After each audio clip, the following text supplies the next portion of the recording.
ശബരിമല സ്വർണ്ണക്കൊള്ളയിൽ LDF-നും UDF-നും തുല്യ പങ്കാണെന്ന് BJP ദേശീയ നിർവാഹക സമിതി അംഗം CK പത്മനാഭൻ പറഞ്ഞു. ശബരിമലയിൽ കൊള്ള നടത്തിയ CPM കോൺഗ്രസ് കുറുവാ സംഘത്തിനെതിരെ എന്ന മുദ്രാവാക്യമുയർത്തി BJP കോഴിക്കോട് റൂറൽ ജില്ലാ സമിതിയുടെ നേതൃത്വത്തിൽ പ്രിയങ്ക ഗാന്ധി MP-യുടെ ഓഫീസിലേക്ക് നടത്തിയ മാർച്ച് ഉദ്ഘാടനം ചെയ്ത് സംസാരിക്കുകയായിരുന്നു അദ്ദേഹം.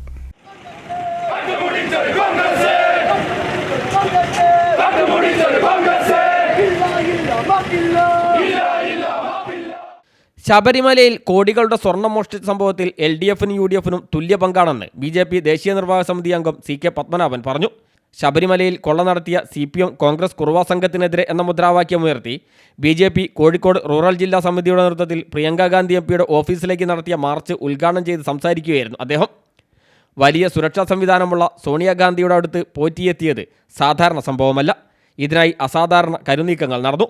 സ്വർണ്ണക്കൊള്ളയിൽ സോണിയ കുടുംബത്തിനും പങ്കുണ്ടോയെന്ന് സംശയിക്കണമെന്നും CPM-ന്റെ സമുന്നതരായ നേതാക്കളും പിണറായിയുടെ അടുപ്പക്കാരുമാണ് പ്രതികളെന്നും അദ്ദേഹം കൂട്ടിച്ചേർത്തു. പ്രധാനമന്ത്രിക്കുള്ളതുപോലെ തന്നെയുള്ള Z+ കാറ്റഗറിയിലുള്ള വലിയ സുരക്ഷാ സംവിധാനമുള്ള ഒരു വ്യക്തിയാണ് ശ്രീമതി സോണിയാഗാന്ധി. എത്രയോ കടമ്പകൾ കടന്ന് പരിശോധനയ്ക്ക് ശേഷം മാത്രമേ ഒരു വ്യക്തിക്ക് അവിടെ എത്തിച്ചേരാൻ സാധിക്കൂ. അങ്ങനെയുള്ള വലിയ അതിശക്തമായ രക്ഷാവലയങ്ങളൊക്കെ കടന്ന് ഈ പറഞ്ഞ കൊള്ളക്കാരൻ, കൊള്ളയുടെ സൂത്രധാരകൻ ഈ ഉണ്ണികൃഷ്ണൻ പോറ്റിക്ക് ശ്രീമതി സോണിയാഗാന്ധിയുടെ അടുത്തെത്തി അവരുടെ കയ്യിൽ രക്ഷാബന്ധൻ ചരട് കെട്ടിക്കൊടുക്കാൻ കഴിഞ്ഞുവെങ്കിൽ അതൊരു സാധാരണ സംഭവമായി അതിന്റെ ഗൗരവം കുറച്ചു കാണുവാൻ വേണ്ടി നമുക്ക് സാധിക്കുകയില്ല. അപ്പോൾ അസാധാരണമായിട്ടുള്ള ഒരുപാട് കരുനീക്കങ്ങൾ ഈ സംഭവ പരമ്പരകളുടെ പുറകിലുണ്ട് എന്നുള്ളതിന്റെ വ്യക്തമായ തെളിവുകളാണ് നമുക്ക് കിട്ടിയിട്ടുള്ളത്. അതുകൊണ്ട് ഈ സ്വർണ്ണക്കൊള്ള അത് കേവലം മുഖ്യമന്ത്രിയുടെ ഭാഗം മാത്രമല്ല, അന്ന് വളരെ ഇന്ത്യൻ രാഷ്ട്രീയത്തിൽ വളരെ കാര്യമായ സ്വാധീനം ചെലുത്തിയിരുന്ന ശ്രീമതി സോണിയയുടെ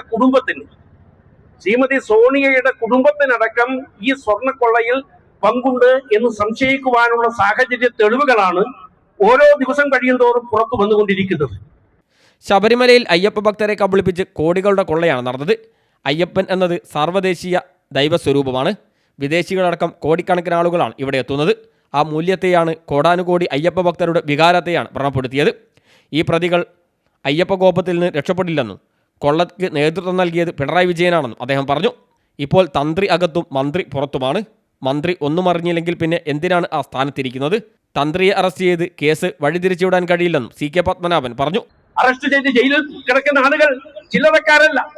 മുഖ്യമന്ത്രി പിണറായി വിജയന്റെ പിണയാളുകൾ, അടുത്ത ആളുകൾ, മാർക്സിസ്റ്റ് പാർട്ടിയുടെ പത്തനംതിട്ടയിലെ സമുന്നതനായ നേതാവ്, അവിടെ MLA ആയിരുന്ന വ്യക്തി, ദേവസ്വം ബോർഡിന്റെ പ്രസിഡന്റ്, ദേവസ്വം കമ്മീഷണർ എന്ന് തുടങ്ങിയിട്ടുള്ള മാർക്സിസ്റ്റ് പാർട്ടിയുടെ സമുന്നതരായ നേതാക്കൾ എന്നതിനപ്പുറം മുഖ്യമന്ത്രിയുടെ ഏറ്റവും അടുത്ത വിശ്വസ്തരായിട്ടുള്ള ആളുകളാണ് ഈ സ്വർണ്ണക്കൊള്ളയിൽ പ്രതി ചേർക്കപ്പെട്ട് അന്വേഷണത്തിന് വിധേയമായി ഇപ്പോൾ ജയിലിൽ കഴിയുന്നത്. വിഷയത്തിൽ ED ഇടപെട്ടത് ആശ്വാസകരമാണ്. കേരളത്തിൽ തിരുവനന്തപുരം നഗരസഭാ ഭരണം BJPക്ക് ലഭിച്ചത് കേരളം ഭരിക്കാൻ പോകുന്നതിൻ്റെ ശുഭസൂചനയാണെന്നും അദ്ദേഹം പറഞ്ഞു. ചടങ്ങിൽ കോഴിക്കോട് റൂറൽ ജില്ലാ BJP പ്രസിഡന്റ് T ദേവദാസ് അധ്യക്ഷനായി. VV രാജൻ, ഗിരീഷ് ദേവള്ളി, ജയചന്ദ്രൻ, P സത്യപ്രകാശൻ തുടങ്ങി നിരവധി പേർ സംസാരിച്ചു. നേരത്തെ മുക്കം പോലീസ് സ്റ്റേഷൻ പരിസരത്ത് നിന്നും ആരംഭിച്ച മാർച്ചിൽ നിരവധി പ്രവർത്തകരാണ് പങ്കെടുത്തത്. മാർച്ച് MP ഓഫീസിന് 500 മീറ്റർ അകലെ മുക്കം പാലത്തിന് സമീപം പോലീസ് തടഞ്ഞു.